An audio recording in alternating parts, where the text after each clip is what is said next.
मुझे यहाँ से ले जाओ मामा। प्लीज़ मुझे यहाँ से निकाल लो। ये लोग मुझे जान से मार डालेंगे। दोस्तों, ये 22 साल के मासूम लड़की की वो आखिरी आवाज थी जिसे वो रोते हुए अपने परिवार से कहे थे। इस कॉल के ठीक कुछ ही घंटों बाद उसका कॉल हमेशा के लिए स्विच ऑफ हो जाता है और 2 दिन बाद उसके साथ हुआ जो भयानक अंजाम सामने आया तो पूरे गुरुग्राम में हड़कंप मच गया। लोगों के रोंगटे खड़े हो गए थे। तारीख थी 24 मई 2026। गुरुग्राम के मानेसर का खोह गांव। वहां एक किराए के मकान से अचानक एक ऐसी भयानक और सड़ी गली बदबू आने लगती है कि पड़ोसियों का वहां खड़ा होना मुश्किल हो जाता है। पुलिस को बुलाया जाता है, कमरे का ताला तोड़ा जाता है और जैसे ही बाथरूम का दरवाजा खुलता है, सामने का नजारा देखकर एक्सपीरियंस पुलिस ऑफिसर्स के भी होश उड़ जाते हैं। बाथरूम के फर्श पर खून से लथपथ एक लाश पड़ी हुई थी जिसके सिर में पॉइंट ब्लैंक रेंज से गोली मारी गई थी और ये लाश किसी और की नहीं बल्कि उस 22 साल की मधु की थी जिसकी शादी को अभी सिर्फ 3 महीने ही हुए थे। जरा सोचिए, वाइफ की लाश 3 दिनों से बाथरूम में ही पड़ी थी और पति गायब था। इस घटना के बाद लोगों के मन में कई बड़े सवाल खड़े हो रहे थे कि आखिर उसका पति कहाँ चला गया है और उस 3 रातों में आखिर उस मासूम के साथ ऐसा क्या हुआ जिसने सबकी रूह कपा कर रख दी। तो चलिए दोस्तों, इस केस को डीपली समझते हैं।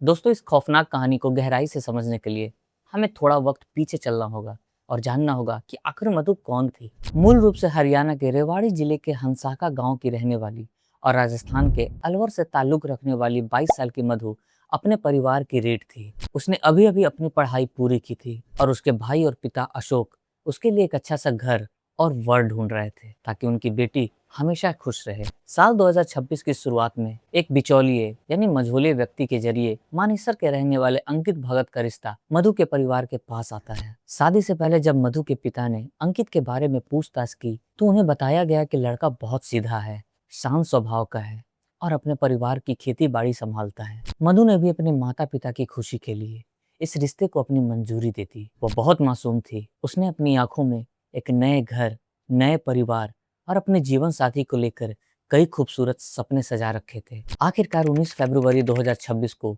वह दिन आ ही गया। बड़ी धूमधाम से दोनों की अरेंज मैरिज करवाई गई। मधु के पिता अशोक ने अपनी हैसियत से बढ़कर अपनी जीवन भर की कमाई इस शादी में लगा दी। गाड़ी दी, भारी दहेज और सोने चांदी के जेवर दिए ताकि उनकी बेटी को ससुराल में कभी कोई कमी महसूस ना हो। मधु हंसते खेलते विदा होकर मानेसर आ गई, लेकिन इस मासूम लड़की को रत्ते भर भी अंदाजा नहीं था कि जिस लड़के के चेहरे पर सीधेपन का मुखौटा है वो असल में एक बहरूपिया है। मधु के घर वालों के मुताबिक शादी के महज कुछ ही दिनों बाद अंकित, उसकी माँ और उसकी बहन ने मधु को दहेज के लिए प्रताड़ित करना शुरू कर दिया था। घर में रोज रोज दहेज की डिमांड होने लगी और आए दिन मधु को धमकियां मिलने लगी जिसकी वजह से मधु हर वक्त खौफ के साए में जीने लगी। दोस्तों, मधु के पिता अशोक ने रोते हुए मीडिया को ये बताया था कि शादी के महज कुछ ही दिनों बाद मधु खौफ के साए में ऐसे जी रही थी जिसकी वो कल्पना भी नहीं कर सकते। मधु जब भी अपने पिता या मामा को फोन करती तो कभी उसकी सास, कभी ननद, तो कभी खुद अंकित उसके पास आकर खड़ा हो जाता था।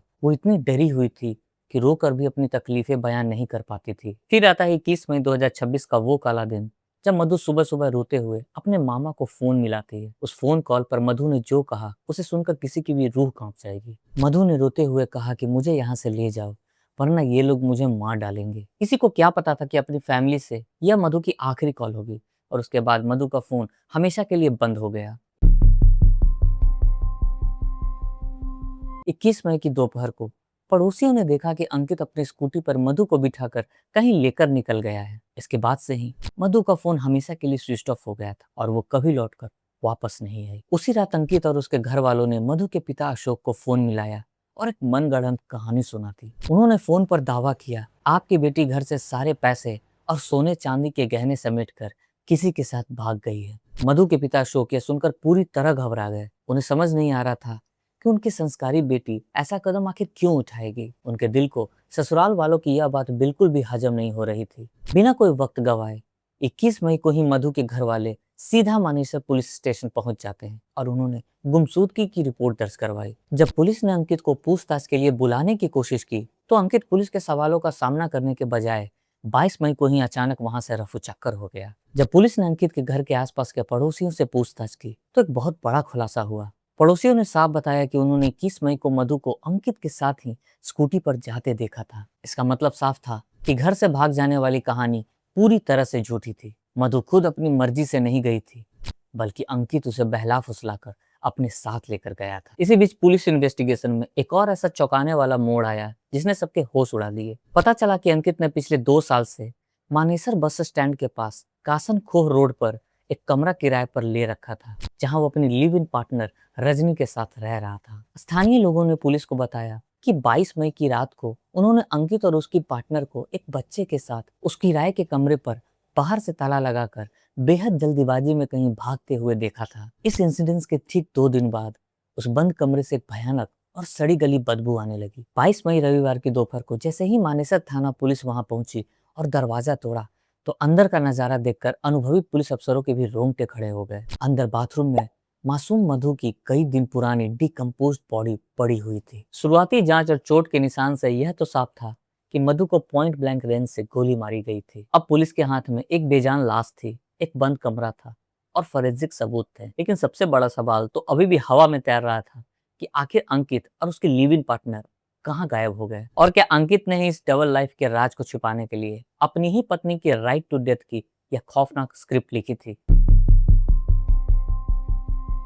दोस्तों, जब पुलिस ने अंकित का बैकग्राउंड चेक किया तो ऐसा सच बाहर निकल कर आया जो मधु के फैमिली को भी नहीं पता था। अंकित पहले से ही रजनी नाम की एक महिला के साथ लिव इन रिलेशनशिप में था और उनके 2 बच्चे भी थे। वो मानेसर बस स्टैंड के पास उसी किराए के कमरे में पिछले 2 साल से रजनी के साथ रह रहा था। मतलब साफ था कि जब अंकित मधु से शादी कर रहा था, उसी वक्त वो रजनी के साथ एक अलग घर चला रहा था और यह धोखा मधु को छिपा कर किया गया था। मधु के परिवार का कहना था कि शादी के बाद से ही अंकित, उनकी माँ और उसकी बहन ने दहेज का दबाव डालना शुरू कर दिया था। उसे इस कदर टॉर्चर किया गया था कि आखिरकार उसने 21 मई को अपने मामा को फोन लगाकर बोला था कि मुझे यहाँ से ले जाइए वरना ये लोग मुझे मार डालेंगे। 21 मई की दोपहर को जब अंकित मधु को स्कूटी पर बिठाकर निकला तो वो उसे सीधे उसी किराए के कमरे पर लेकर गया जहां रजनी रहती थी। पुलिस का मानना है कि उसी रात यानी 21 मई की रात को ही मधु का कत्ल कर दिया गया था। उस काली रात जब इस खुफिया कमरे में मधु को मौत के घाट उतारा गया तो हैवानियत की सारे हदें पार कर दी गई थी। मधु की चीख बाहर न जा सके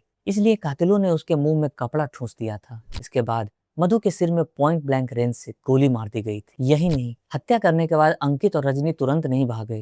वो दोनों पूरे 24 घंटे तक यानी 22 मई की रात तक उसी कमरे में मधु की लाश के साथ मौजूद रहे। कत्ल करने के बाद अंकित और रजनी ने मधु की लाश को बाथरूम के अंदर ही बंद करके रखा हुआ था, शायद सबूत मिटाने या पुलिस से बचने का प्लान बनाते रहे। लेकिन 22 मई की रात को बाहर से ताला लगाकर वहां से 9 2 11 हो गए। और आपको पता है दोस्तों कि सबसे घिनौनी बात क्या थी? उसी रात अंकित के घर वालों ने मधु के पिता अशोक को फोन करके यह झूठ बोला कि उनकी बेटी ने सारे गहने और कैश लेकर वो कहीं भाग गई है। वो कोई मामूली झूठ नहीं था, वो सिर्फ इसलिए था ताकि पुलिस और मायके वाले गलत दिशा में भटकते रहें और अंकित और रजनी को दूर भागने का पूरा समय मिल सके। लेकिन पाप का घड़ा ज्यादा दिन तक नहीं टिकता। पोस्टमार्टम रिपोर्ट में भी सिर पर गनशॉट के गहरे निशान मिले और फोरेंसिक टीम को भी मौके से कई पुख्ता सबूत हाथ लगे, जैसे गोली के खोखे। इसके बाद मानेसर पुलिस ने इलाके की सीसीटीवी फुटेज खंगाली और मोबाइल सर्विलांस के जरिए अंकित और रजनी की लाश लोकेशन को ट्रेस करना शुरू कर दिया। पुलिस ने मर्डर और आर्म्स एक्ट के तहत मामला दर्ज करके कातिलों को दबोचने के लिए अपनी स्पेशल टीमें रवाना कर दी। जब पुलिस के सामने पूरी पिक्चर बिल्कुल साफ थी कि यह कोई अचानक हुआ मर्डर नहीं, बल्कि यह बेहद सोची समझी खूनी साजिश थी। 2 लोग एक मासूम बच्चे की उंगली पकड़कर फरार थे। लेकिन सबसे बड़ा और दिमाग घुमा देने वाला सवाल अभी भी बाकी था। क्या रजनी वहां सिर्फ मूक दर्शक बनकर खड़ी थी या फिर इस खौफनाक कत्ल में वो बराबर की हिस्सेदार थी?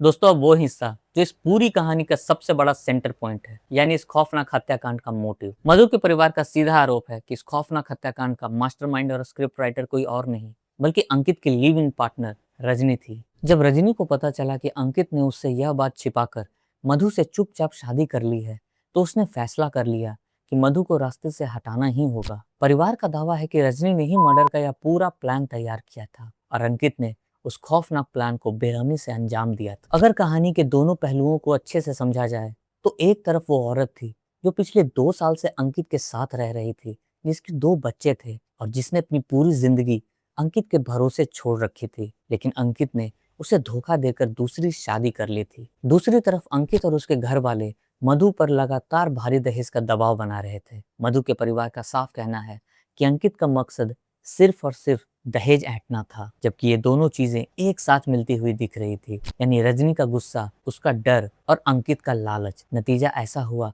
कि एक 22 साल की मासूम नवविवाहिता के खौफनाक कत्ल के रूप में सामने आ गया। यह कोई ऐसा क्राइम नहीं था जो अचानक गुस्से में आकर हो गया, बल्कि यह एक ठंडे दिमाग से सोची समझी खूनी साजिश थी। मधु को स्कूटी पर बिठाकर उस खुफिया कमरे तक लाना, फिर कमरे के अंदर उसके मुंह में कपड़ा ठूस देना, गन से उसके सिर में पॉइंट ब्लैंक रेंज से गोली मार देना, फिर उसकी लाश को बाथरूम में बंद करके ताला लगा देना और पुलिस व परिवार को गुमराह करने के लिए गहने लेकर भागने की झूठी कहानी सुनाकर रात के अंधेरे में बच्चों को लेकर फरार हो जाना। यह सब कुछ चीख चीख कर दिखाता है कि मर्डर की प्लानिंग पहले से ही तय कर ली गई थी। परिवार के बयानों और गुरुग्राम पुलिस के शुरुआती जांच के मुताबिक ये सारे फैक्ट सामने आए, जिसकी सच्चाई बहुत जल्द ही कानून और कोर्ट के सामने साबित होगी। अब एक ऐसा सवाल जो शायद आप भी सोच रहे होंगे कि इस खौफनाक वारदात को अंजाम देकर फरार होने के बाद आखिर इन दोनों का क्या हुआ? पुलिस इन्हें पकड़ने के लिए आखिर कहां तक पहुंची है?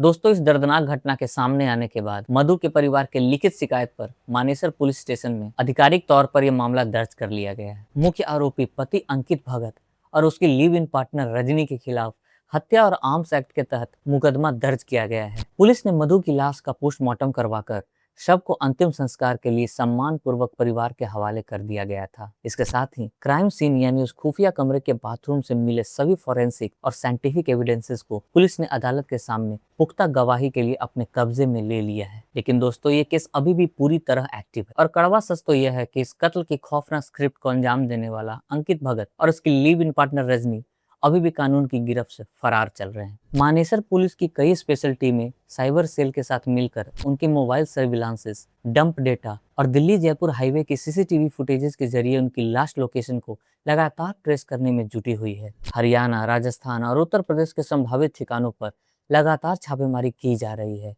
लेकिन अभी तक पुलिस की तरफ से उनकी गिरफ्तारी की कोई भी ऑफिशियल कंफर्मेशन सामने नहीं आ पाई है। तो दोस्तों, ये थी मधु की खौफनाक अंत की कहानी। गुरुग्राम का ये केस सिर्फ एक क्राइम स्टोरी नहीं है, बल्कि यह हमारे समाज के चेहरे के पीछे छिपे उस काले सच का आईना है जिसे हम अक्सर अनदेखा कर देते हैं। एक पिता ने अपनी लाडली बेटी को हंसते खेलते विदा किया था, पर उन्हें क्या पता था कि जिसे वो दमाद समझकर अपनी दुनिया सौंप रहे हैं, वो अंदर से एक जिंदा जल्लाद निकलेगा। यह खौफनाक वारदात हमें चीख चीख कर यह सिखाती है कि शादी के पहले लड़के की बैकग्राउंड की, उसकी चाल चलन की पूरी गहराई से जांच करनी आखिर कितनी जरूरी है, खासकर तब जब एक परिवार अपने घर से किसी दूसरे शहर में रह रहा हो। मधु सिर्फ 22 साल की थी, जो राजस्थान के अलवर जिले के एक छोटे से गांव से अपने ससुराल बड़े बड़े सपने लेकर आई थी। अभी महज सिर्फ 3 महीने पहले ही तो उसने अपना एक नया घर बसाया था और किसे पता था कि शादी के महज 3 महीने के अंदर ही उसकी जिंदगी का सफर एक बाथरूम के अंदर इस तरह खत्म हो जाएगा। मधु के पिता अशोक, जो अपनी बेटी को वापस अपने घर लाने के लिए निकलने वाले थे, उन्हें क्या पता था कि वह अपनी लाडली को जिंदा नहीं बल्कि उसकी लाश को घर लेकर लौटेंगे। जरा सोचिए कि उस मामा के दिल पर आखिर क्या गुजरी होगी, जिसने मधु की आखिरी चीखें सुनी थी कि मुझे यहाँ से ले जाओ वरना ये लोग मुझे मार देंगे। वो आखिरी फोन कॉल आज भी उनके कानों में गूंज रही होगी। दोस्तों, आपको क्या लगता है, क्या रजनी सच में इस साजिश की मास्टरमाइंड थी या कुछ और बात थी जो अभी तक सामने नहीं आ पाई है? आप अपनी राय हमें कमेंट सेक्शन में कमेंट करके जरूर बताएं।